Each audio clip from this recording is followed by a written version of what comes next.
అవని, నీకేం కాదు. అవని, ఇంకొంచెం సేపు ఓపిక పట్టు. హాస్పిటల్కి వచ్చేసాం కదా, కొంచెం ఓచుకోవని. అవని, ఏమైంది?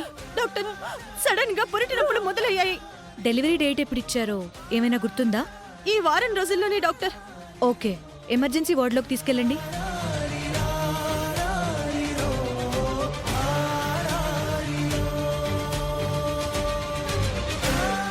డాక్టర్ చెప్పండి. ఎలాంటి పరిస్థితుల్లోనూ తల్లి బిడ్డలకి ఏం కాకూడదు, ముఖ్యంగా నా చెల్లెలకి ఏం కాకూడదు. ఇద్దరూ సేఫ్గా బయటికి వచ్చేలాగా నా ప్రయత్నం నేను చేస్తాను. యూ డోంట్ వరీ, మీరిక్కడ వెయిట్ చేయండి.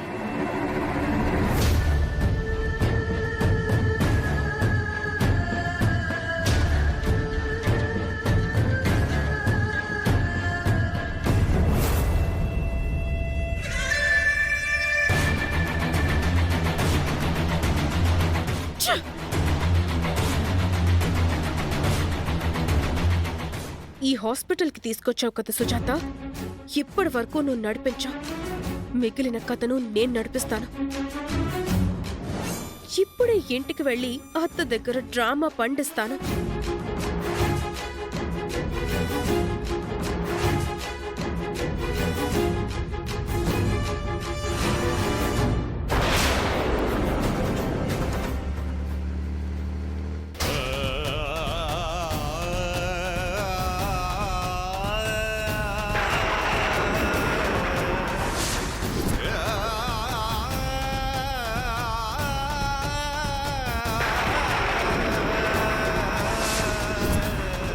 బేబీని పుష్ చేయండి, బయటికి పుష్ చేయండి.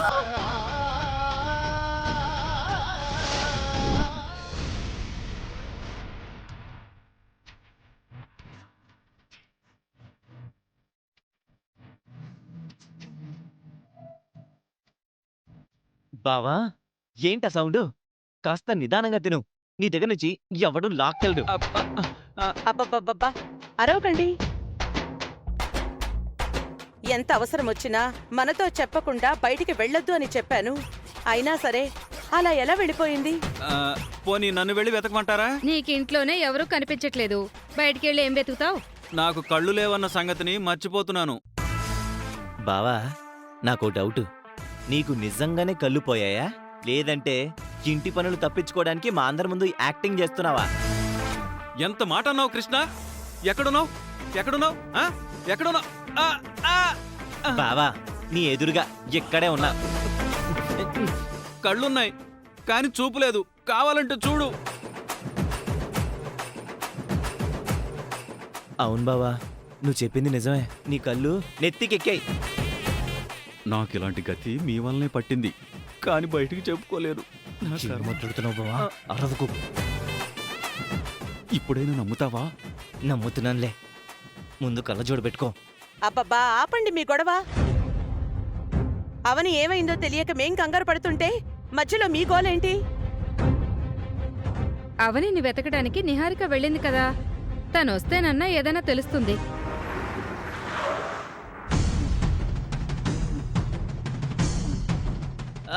అదిగో నిహారిక వచ్చేస్తుంది. అత్తయ్య, అత్తయ్య, ఏమైందమ్మా? అవని ఎక్కడైనా కనిపించిందా? కనిపించింది. ఎక్కడ కనిపించిందమ్మా? గుడి దగ్గర. మరి తీసుకురాలేదేంటమ్మా? నేను అనుమానించినట్టే అయింది.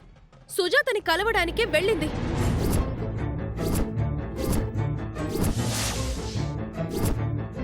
అవనికి సడన్ గా నొప్పులొచ్చాయి. నేను హాస్పిటల్ వరకు డ్రాప్ చేస్తాను అని చెప్పాను. నీ సహాయం నాకేం అవసరం లేదు అని చెప్పి అవనిని తీసుకుని వెళ్ళిపోయింది. ఏ హాస్పిటల్ తీసుకెళ్ళింది? నేనెంత అడిగినా చెప్పలేదు. సుజాత అవనిని ఎక్కడికి తీసుకుని వెళ్ళిందో ఏంటో. అయితే మీకు కావాలని చెప్పలేదన్నమాట? అవును, ఇదంతా సుజాత ఒక ప్లాన్ ప్రకారం చేస్తుంది అని అనిపిస్తుంది. అంతే మరి. అయ్యయ్యో, ఇప్పుడు నేనేం చేయాలి? దేవుడా, సమయానికి శ్రీకర్ కూడా ఇంట్లో లేడు. అవనిని సుజాత ఏదైనా చేస్తుందని భయంగా ఉందత్తయ్యా. ఇప్పుడేం చేద్దామండి? ఈ సమయంలో సుజాతకి ఫోన్ చేసినా లిఫ్ట్ చేయదు. హైదరాబాద్లోని ప్రతి హాస్పిటల్కి మనం ఫోన్ చేసి కనుక్కుందాం. హైదరాబాద్లోని ప్రతి హాస్పిటల్కి ఫోన్ చేస్తే ఈ లోపు మళ్ళీ అవని ప్రెగ్నెంట్ అయ్యేంత టైం పడుతుంది. బావా నీ కళ్ళు పైన బ్రెయిన్ మాత్రం బానే పనిచేస్తుంది బావా. ముందు అందరూ తలా ఒక ఏరియాలో ఉన్న హాస్పిటల్ కి ఫోన్ చేద్దాం.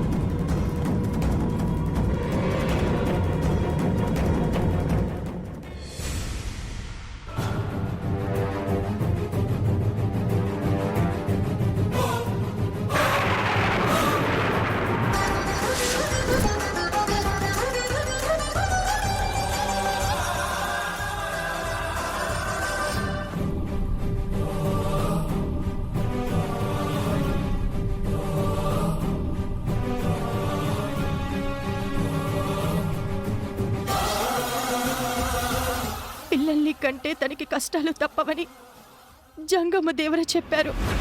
గర్భం మోస్తే ఆరోగ్య సమస్యలొచ్చి ప్రాణం మీదికి వస్తుందని గతంలో డాక్టర్ చెప్పారు.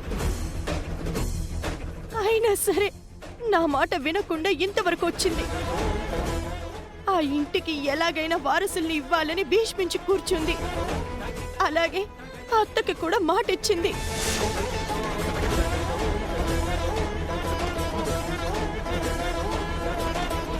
ఆ మాటని నిలబెట్టుకోవడం కోసం ఈ పరిస్థితికి చేరుకుంది. అందుకే తల్లి ప్రాణానికి గాని బిడ్డ ప్రాణానికి గాని ఎలాంటి హాని జరగకుండా చూడు తండ్రి.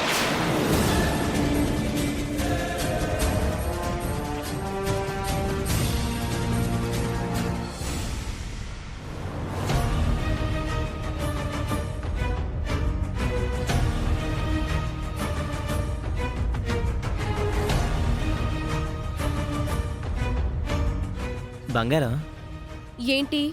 ఒక విషయం చెప్పు. ఏ విషయం? సుజాత అవనిని ఏ హాస్పిటల్కి తీసుకెళ్ళిందో నీకు నిజంగా తెలీదా? నువ్వు సర్వంతరయామివి, నీకు తెలియకుండా ఉన్నదని నా ప్రగాఢ విశ్వాసం. తెలుసు. మరి అక్కడ అలా ఎందుకు చెప్పావు? ఆ అబద్ధం వెనక దాగున్న రహస్యం ఏంటబ్బా? Very simple baby. సుజాత మీద అత్తయ్య మామయ్యలకి ఇంకా ఇంకా విరక్తి కలిగే ప్రతి విషయాన్ని మనకి అవకాశంగా మనం మార్చుకోవాలి. అది మనకి చాలా ప్లస్ అవుతుంది. ఇప్పటికే సుజాత మీద అత్తయ్య వాళ్ళకి పీకల దాకా కోపం ఉంది. కాబట్టి ప్రతి సంఘటనని మనకి అనుకూలంగా మలుచుకోవాలి. ఓహో, సుజాతను బ్యాడ్ నుంచి వెరీ బ్యాడ్ చేయాలన్న నీ ఎజెండా చాలా బాగుంది. నేను కాదనట్లేదు. కానీ అవనికి బిడ్డ పుట్టేస్తోంది. ఆ బిడ్డ మన బాలిట టార్చర్ అవుతుంది కదా. ఆ విషయం గురించి నువ్వేం ఆలోచించావు? మంత్రగాడి దగ్గర ప్రతి సమస్యకి ఒక మంత్రం ఉన్నట్టు నా దగ్గర ప్రతి దానికి ఒక ఉపాయం ఉంది. ఆ ఉపాయం అవ్వని పాలిట అపాయం అవుతుంది. ఏం చెబుతున్నావు? ఏదో ఓ రకంగా అవ్వని బిడ్డతో సహా మన ఇంట్లోకి అడుగు పెట్టకుండా చెయ్యాలి. అదెలా కుదురుతుంది? చేస్తాను, అంతే. ఇలాంటి క్రిటికల్ సిచ్యువేషన్లో కూడా నువ్వు ఎంత క్రిమినల్గా ఆలోచిస్తున్నావంటే నీ బుర్రని మ్యూజియంలో పెట్టాలి. తరతరాలు నీ గురించి చెప్పుకుంటారు. ఏ, నన్నప్పుడే చంపేద్దామని అనుకుంటున్నావా? అయ్యో, ఎందుకలా అన్నావు? మ్యూజియంలో పెట్టాలంటే నేను చావాలి కదా. నా మీద అలాంటి ప్లాన్లేవైనా రచించావా ఏంటి? అసలు ఈ మధ్య నువ్వు నా కంటికి తేడాగా కనిపిస్తున్నా. వామ్మో వామ్మో, నేను మరి నీ ఎంత క్రిమినల్ని కాదు. నా థాట్స్కి కొన్ని లిమిట్స్ ఉంటాయి. నీ థాట్స్కి అసలు లిమిట్సే ఉండవు. నువ్వు చేయగలిగే పనులు నేను ఎప్పటికీ చేయలేను.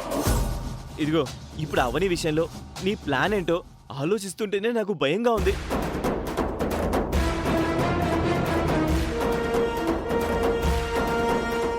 ఏం చేసినా నువ్వు ఊహించలేనంత భయంకరంగా ఉంటుంది.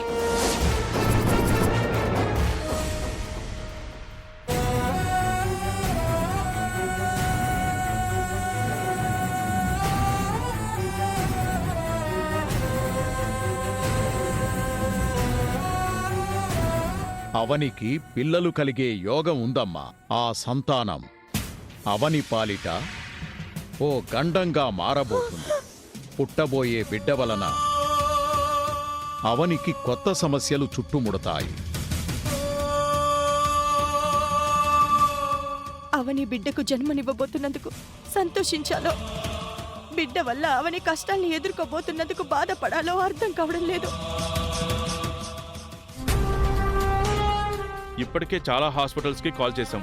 అవని ఏ హాస్పిటల్లో అడ్మిట్ అయిందో తెలియడం లేదు వేద. మీరేమో ఓ రేంజ్ హాస్పిటల్ కి కాల్ చేశారు. సుజాత్ ఏమో మీరు ఊహించని హాస్పిటల్ కి తీసుకెళ్ళింది. వాళ్ళని కనిపెట్టడం మీ వల్ల కానే కాదు. ఒక ఫోన్ చేసుకోవచ్చా? చేసుకోండి.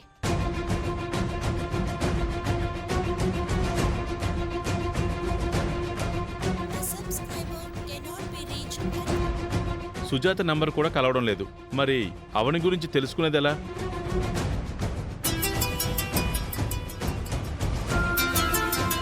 ఎవరిది నెంబరు? హలో, నేనత్త సుజాతను. సుజాత. స్పీకర్ ఆన్ చేయి. నీ గురించి ఎంతసేపటి నుంచి ట్రై చేస్తున్నావో తెలుసా? అవనికి డెలివరీ అయ్యిందా? ఇంకా లేదు. మాకీ విషయం చెప్పకుండా ఎందుకు ఇలా చేశావు?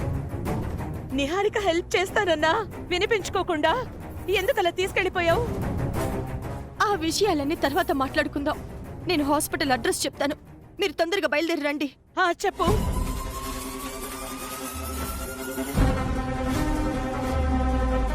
మీరు వెంటనే బయలుదేరండి. సరే. నేను అనుకున్న దాని ప్రకారం సుజాత వీళ్ళకి ఫోన్ చేసి విషయం చెప్పకూడదే. ఏమండి, సుజాత హాస్పిటల్ అడ్రస్ చెప్పింది. పదండి వెళ్దాం. మేం కూడా వస్తాం అత్తయ్య. సరే పదండి. మేం కూడా వస్తాం అత్తయ్య గారు. బేబీని మేం కూడా చూడాలి. చూసే అవకాశం నీకు లేదు. అయినా నువ్వు అక్కడికి వచ్చి ఏదైనా కాస్ట్లీ ఎక్విప్మెంట్ని డ్యామేజ్ చేసావంటే డబ్బులు కట్టాలి. నువ్వు రావాల్సిన అవసరం లేదు, ఇంట్లోనే కూర్చో. అమ్మా పదండి. ఈ విషయం వెంటనే శ్రీకర్కి చెప్పాలి. సరే వేద.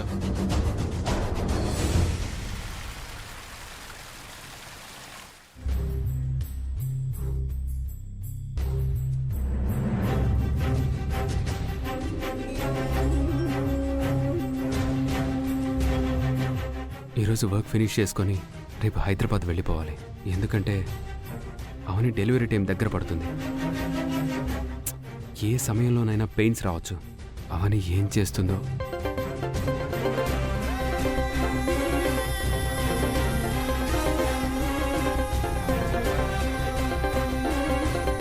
అమ్మెందుకు ఫోన్ చేస్తుంది? చెప్పమ్మా. శ్రీకర్, అవని హాస్పిటల్లో జాయిన్ అయిందిరా. అవునా? మేము కూడా హాస్పిటల్కి బయలుదేరుతున్నాం. మీరు బయలుదేరడం ఏంటి? హాస్పిటల్కి తీసుకువెళ్ళింది మీరు కాదా? కాదురా, మరి అవని మాతో చెప్పా పెట్టకుండా బయటికి వెళ్ళిపోయింది. ఆ తర్వాత ఏం జరిగిందంటే, అవని ఎక్కడైనా కనిపించిందా? కనిపించింది, గుడి దగ్గర. మరి తీసుకురాలేదేంటమ్మా? నేను అనుమానించినట్టే అయింది. సుజాతని కలవడానికి వెళ్ళింది. అవనికి సడన్ గా నొప్పులొచ్చాయి. నేను హాస్పిటల్ వరకు డ్రాప్ చేస్తాను అని చెప్పాను. నీ సహాయం నాకేం అవసరం లేదు అని చెప్పి అవనిని తీసుకుని వెళ్ళిపోయింది.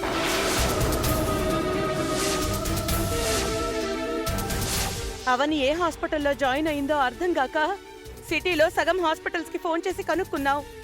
చివరికి సుజాతే ఫోన్ చేసి ఎక్కడున్నారో చెప్పింది. అందుకే కంగారుగా అక్కడికి బయలుదేరుతున్నాం. అయినా అవని ఎందుకు అలా చేసింది? ఏం చెప్పమంటావురా? మనం దాని గురించి ఎంతలా తాపత్రయపడుతున్నా మన మాట వినకుండా తనకిష్టం వచ్చినట్టే చేస్తుంది. వాళ్ళక్క చెప్పినట్టే నడుచుకుంటుంది. వేద, మిగిలిన విషయాలు మనం తర్వాత మాట్లాడుకుందాం. వాడిని వెంటనే బయలుదేరి రమ్మని చెప్పు. శ్రీకర్, నువ్వు వెంటనే బయలుదేరి రాగలవా? నెక్స్ట్ ఫ్లైట్కే బయలుదేరతానమ్మా. మీరు నాకు హాస్పిటల్ డీటెయిల్స్ సెండ్ చేయండి, సరేనా? సరే నాన్న, పదండి. పదండి. కృష్ణ రారా.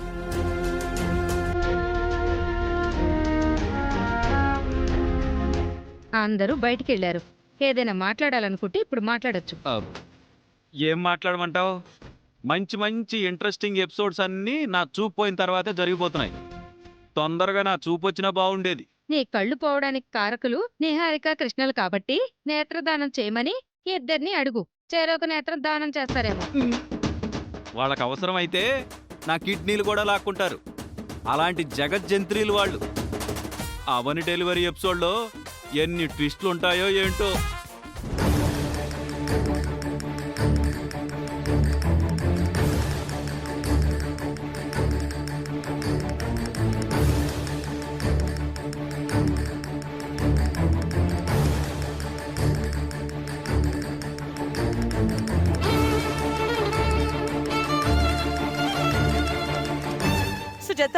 అవనికి ఎలా ఉంది? డెలివరీ అయ్యిందా? నేను హాస్పిటల్కి తీసుకొని వస్తానంటే నీ నీడ కూడా అవని మీద పడకూడదు అని అన్నావు. నన్ను దగ్గరికి కూడా చేరనివ్వలేదు. డెలివరీ అయిందా? మా మనవరాలు ఈ భూమి మీదకి వచ్చిందా? నా మనవరాలు ఎలా ఉంది? అచ్చం అమ్మవారిలాగే ఉందా? లోపలికి తీసుకువెళ్లి చాలాసేపు అయింది. కాన్పు కొంచెం కష్టంగా జరుగుతున్నట్టుంది. అందుకే ఇంతవరకు డాక్టర్ బయటికి రాలేదు. డెలివరీ ఇంకా అవ్వలేదు. అయినా ఇంత చిన్న హాస్పిటల్కి ఎందుకు తీసుకొచ్చావు? ఏదైనా పెద్ద హాస్పిటల్లో చేర్పించి ఉండొచ్చు కదా. నిహారికతో వెళ్ళుంటే పెద్ద హాస్పిటల్లో చేర్పించుండేది. ఎంతసేపు నీ పంతం నీదే. మా కోడలకు గాని మా మనవరాలకు గాని జరగరాంది ఏదైనా జరిగిందంటే నష్టపోయేది మేము. జీవితాంతం బాధపడాల్సింది మేము. నీదేం పోయింది? అవనికి అనుకోకుండా గుళ్ళో నొప్పులొచ్చాయి. దగ్గరలో ఈ హాస్పిటలే ఉంది. అందుకే ఇక్కడికి తీసుకొచ్చాను. మనిషిని ఆ పరిస్థితుల్లో పెట్టుకొని ఊరంతా తిరగలేను కదా. అయినా ఇది కూడా మంచి హాస్పిటలే. చూడండి, మీకు కోడలు కాకముందు నాకు చెల్లెలు. దానికేదైనా అయితే మీ అందరికంటే ఎక్కువ బాధపడేది నేను. ఈ హాస్పిటల్ వాతావరణం, ఈ సెటప్ అంతా చూస్తుంటే నాకెందుకో అనుమానం కలుగుతుంది అత్తయ్య. అవునమ్మా, ఇద్దరు కలిసి ఏదో ప్లాన్ చేసినట్టు అనిపిస్తోంది. అవని బిడ్డని కనకూడదని సుజాత రహస్యంగా ఇదంతా చేస్తుంది. ఇదే 100% ట్రూ. నోరు మూస్తారా?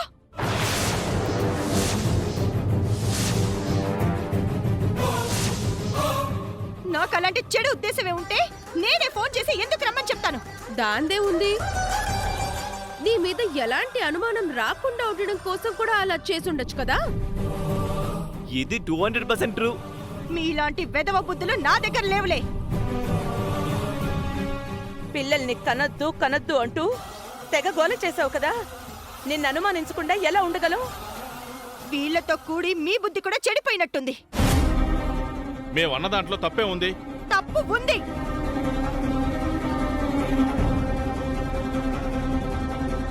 జంగమదేవర చెప్పిన మాటలకు నేను భయపడ్డాను. కానీ ఏ నా చెల్లెలంటే నాకు ప్రేమ ఉండదా? ఎన్నో సంవత్సరాల నుంచి నా చెల్లెల్ని నేను అమ్మలా చూసుకోవడం లేదా?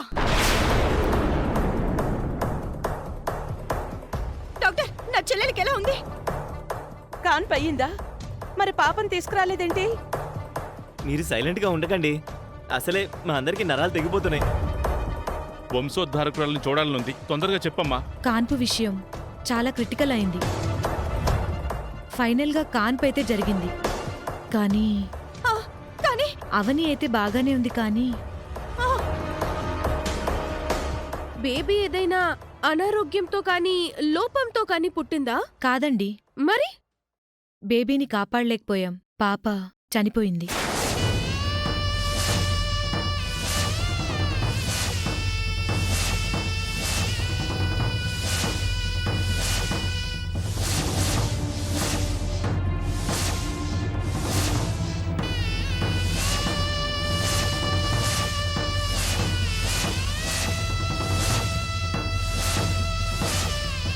పుట్టిన బిడ్డ మీ అందరికీ అన్యాయం చేసి వెళ్ళిపోయింది.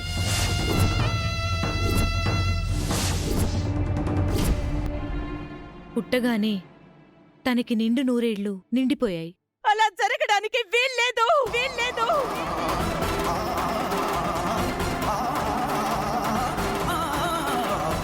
ఎట్టి పరిస్థితుల్లోనూ అలా జరగడానికి వీల్లేదు. నా మనవరాలు చనిపోలేదు. మీరేదో పొరపాటు పడుతున్నారు. నేనెందుకు పొరపాటు పడతానండి? చూడమ్మా, మా మనవరాల్ది అమ్మవారి అంశ. అలా జరగకూడదమ్మా. తల్లిని బిడ్డని క్షేమంగా బయటికి తీసుకొస్తామన్నారు కదా, మరి ఎందుకు ఇలా చేశారు? నేనేం కావాలని చేయలేదు కదండి. ఎవరు నుదిటిరాత ఎలా ఉంటుందో అలా జరుగుతుంది. ఒకసారి పాపని చూపించండి. పాపని మరో చోటికి తీసుకెళ్లి బ్రతికించుకుంటాం. మార్చరీకి పంపించడం జరిగింది. చూసుకుంటారంటే వెళ్ళండి.